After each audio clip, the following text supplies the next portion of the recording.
My YouTube channel shine education. Friends, हम discuss कर रहे हैं द रिवॉल्ट ऑफ 1857। इससे पहले मैंने कल एक वीडियो अपलोड किया था जिसमें हमने डिस्कशन किया था रिवॉल्ट ऑफ 1857 का कॉजेस। उस वीडियो का लिंक आप इस वीडियो के डिस्क्रिप्शन में चेक कीजिए। और जो भी कल हमने डिस्कशन किया था उसका भी पीडीएफ और आज भी जो हम डिस्कस करेंगे उसका भी पीडीएफ मेरे टेलीग्राम चैनल पर मिल जाएगा। वो भी चैनल आप ज्वाइन कर सकते हैं। उस चैनल का लिंक भी इस वीडियो के डिस्क्रिप्शन में है, वो भी आप चेक कीजिए। कल हमने डिस्कशन किया था फ्रेंड्स रिवॉल्ट ऑफ 1815 क्यों हुआ, उसका रीज़न क्या है। उसका रीज़न हमने डिस्कशन किया था political, social, religious, economic, military and immediate causes. आज हम डिस्कस करेंगे सेंटर ऑफ द रिवॉल्ट। ये रिवॉल्ट का सेंटर क्या है, इसका फेलोर क्यों हुआ, उसका सक्सेस क्या है, ये आज हम डिटेल में डिस्कस करेंगे। पहला है centre of the revolt. The revolt spread over the entire area from the neighbourhood of Patna to the border of Rajasthan. ये स्प्रेड कहाँ हुआ, Patna Bihar to Rajasthan. The main centre of the revolt in these regions namely Kanpur, Lucknow, Bareilly, Jhansi, Gwalior, अराइन, बिहार। जो important centre थे वो है Lucknow. Lucknow it was the capital of Awadh. जो Awadh princely state था उसका कैपिटल कौन सा था, लखनऊ। और Begum Hazrat Mahal, one of the Begum of the x king of Awadh, took up the, जो लखनऊ सेंटर थे वो उनके हाथ में था। कौन था, बेगम हजरत महल। जो एक्स किंग थे अवध, उनकी वाइफ थी बेगम हजरत महल, और अवध की कैपिटल था वो। बहुत ही बड़ा इंपॉर्टेंट सेंटर था इस रिवॉल्ट का। नेक्स्ट है Kanpur. The revolt was led by Nana Sahib, the adopted son of Peshwa Bajirao two. जो पेशवा बाजीराव टू, उसके बाद मराठा का जो क्या वो इंग्रज थे उन्होंने ले लगे 1818 में। उसके बाद जो अडॉप्टेड सन था नाना साहेब, वो कानपुर में इंपॉर्टेंट लीडर थे। रिवॉल्ट उन्होंने लीड किया था। He join the revolt primarily because was deprived of his pension by the British. और रिवॉल्ट उन्होंने क्यों ज्वाइन किया था, क्योंकि जो ब्रिटिश थे उन्होंने उनको पेंशन देना बंद किया था, इसीलिए उन्होंने रिवॉल्ट को चुना। The victory was short lived. Kanpur was recaptured by the British after fresh arrived. उसके बाद जो कानपुर है वो ब्रिटिश ने फिर से कैप्चर किया। नेक्स्ट इंपॉर्टेंट सेक्टर है Jhansi. The 22-year-old Rani Lakshmibai led the rebels when the British refused to accept the claim of her adopted son to throne of Jhansi. कल हमने डिस्कशन किया था जो डलहौसी ने डॉक्ट्रिन ऑफ लैप्स लिया था, जिसके जो भी किंगडम थे अगर उनका मेल हेयर नहीं है तो जो अडोप्टेड सन है वो सिर्फ प्रॉपर्टी ले सकते हैं ताकि किंगडम। इसलिए उनको रानी लक्ष्मीबाई को इसके लिए उन्होंने रिबेल किया ब्रिटिश के खिलाफ। She fought against the British force but was ultimately defeated by the English. उन्होंने बहुत ही अच्छा उसके खिलाफ लड़े लेकिन अल्टीमेटली वो डिफीट हो गया अगेंस्ट इंग्लिश।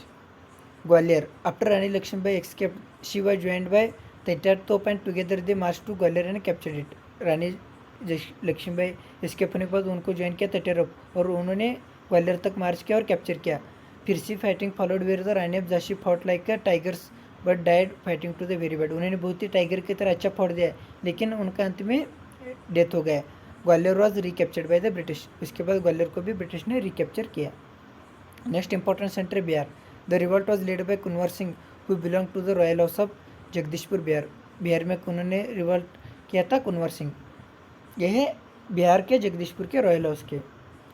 अब हम देखते हैं suppression and the revolt. Revolt को इंग्लिश ने कैसे सप्रेशन किया।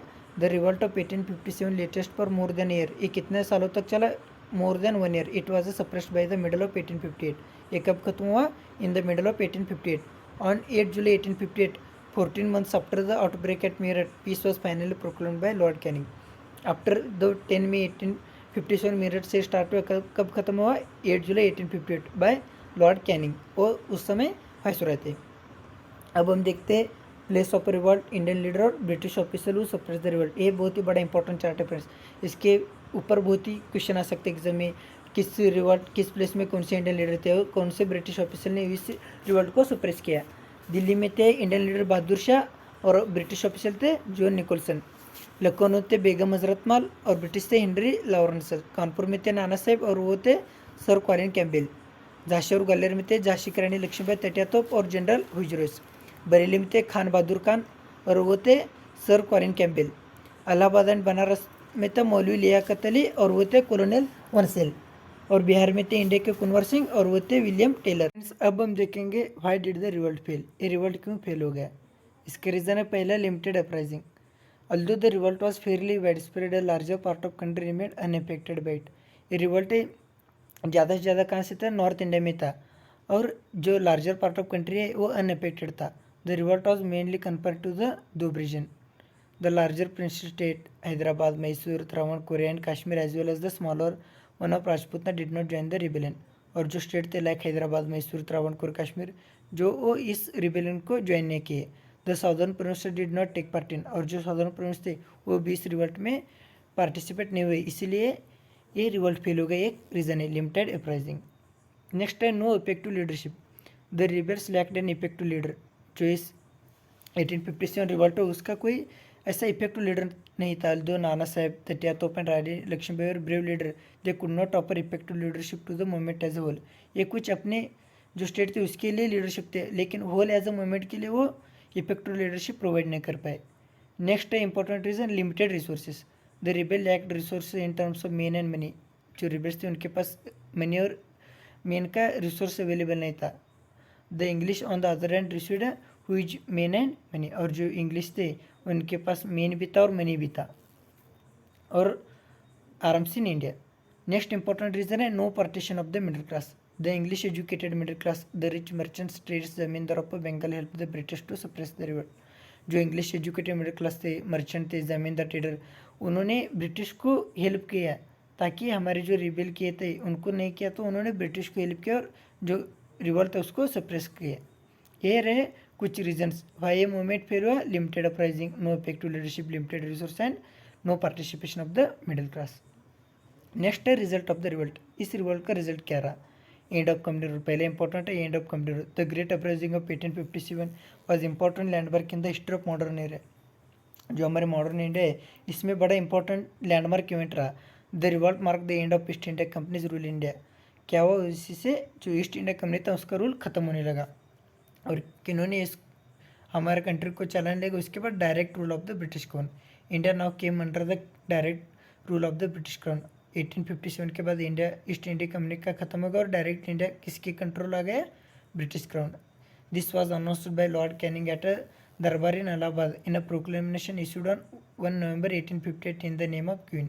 और ये किन्होंने अनाउंस किया, लॉर्ड कैनिंग जो वैसरॉय थे उन्होंने इलाहाबाद में दरबार लिया, उन्होंने उसमें उन्होंने प्रोक्लेम किया कि 1 नवंबर 1857 से जो है इंडिया को कौन रूल करेगा, British in the name of queen.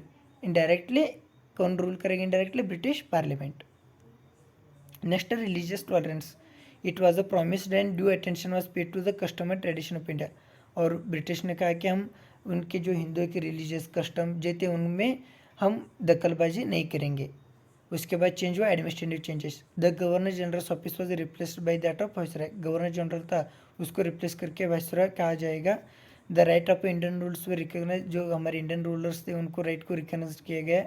Doctrine of lapse was abolished. जो डॉक्ट्रिन ऑफ लैप्स थे उनको खत्म किया गया। The right to adopt son as a legal heir was accepted. और जो सन को अडॉप्ट किया था लीगल एयर वो भी एक्सेप्ट करने लगे। ये रहे कुछ एडमिनिस्ट्रेटिव चेंजेस। नेक्स्ट है military reorganisation. The ratio of British officer to Indian soldier increase but the armour remained in the hand of the English. It was arrange to the end of dominance of Bengal army. जो military reorganisation थी उसको change किया गया, कुछ British officer को increase किया गया, क्योंकि जो 1857 लोग किन्होंने किया था इंडियन सोल्जर, इसके लिए मिलिट्री में ब्रिटिश लोग को इंक्रीज करके उनको ज़्यादा पार्टिसिपेट किया गया। ये रहा मिलिट्री रीऑर्गेनाइजेशन। कंक्लूजन क्या है इस रिवोल्ट का। The revolt of 1857 was an unprecedented event in the history of British rule in India. ये बहुत ही बड़ा अनप्रेसिडेंट इवेंट रहा। It united though in a limited way many section of Indian society for a common cause. ये जो revolt है ये सभी हमारे इंडियन लोग के उनको यूनाइट किया as a common causes. Though the revolt failed to achieve the desired goal, it sowed the seed of Indian nationalism.